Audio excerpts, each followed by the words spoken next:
Deepak Chopra is one of the most important healers of our time. Really, it is gutting, isn't it? Sickening.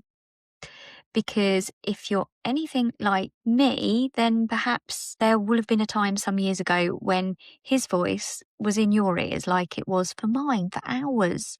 Audiobooks, meditations. I don't want to give any more airtime to any one individual or the long list of scandals surrounding all sorts of spiritual and non-duality teachers, both past and sadly present. It is all easily Googleable, and don't shoot the messenger.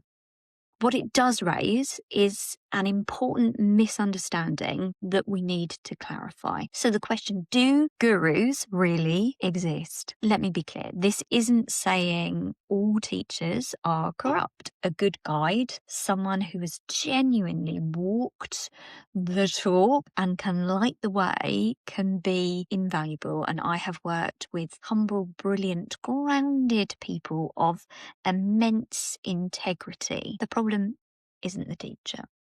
The problem is the pedestal.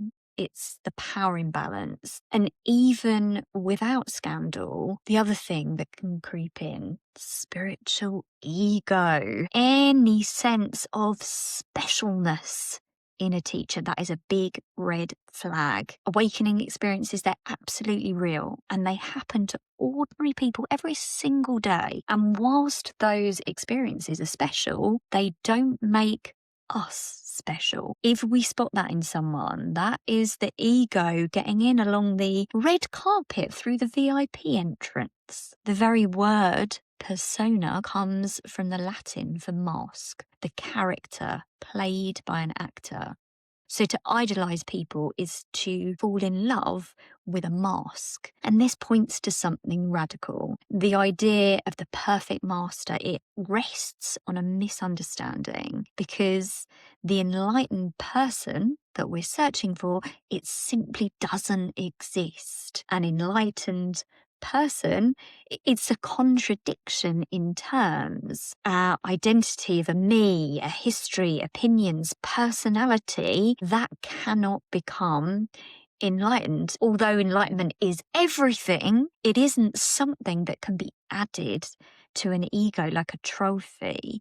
And this dissolving of the ego, this is what is essential in Buddhism, anatta, non-self, in Advaita, the recognition that the separate I is the very root of suffering. Now, I'm a little bit embarrassed to admit that there was a time long ago that I believed that I could become enlightened.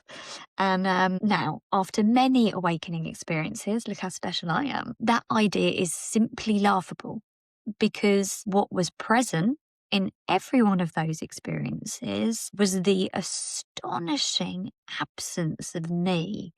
Nothing to do with France. It's nothing to do with the person. The person is simply a windsock that life blows through for a little while. So if anyone says, I am enlightened, I am an enlightened being, then the small self, it's turned up to claim the credit. So let us let pedestals collapse. Let us be free from idolizing anyone and then feeling let down as a result. And when we're free from power dynamics that distort our view, the responsibility and the power then returns to where it always belonged, right here. Now, a skilled guide cuts through the BS, not creates more. Spaces are held safely with truth, clarity, mutual respect. Now, on the absolute level, nothing is missing. Everything is enlightenment. On the personal level, the mask is a construct. No persona ever gets enlightened. And I'm genuinely curious. Agree, disagree? Come and meet me in the comments. And if you appreciate honest conversation like this, please do subscribe on my new channel, and it gives me the kick up the bottom that I need to keep this going and making content. If you'd like to come on a guru-less retreat, follow the link. Big love wherever you are.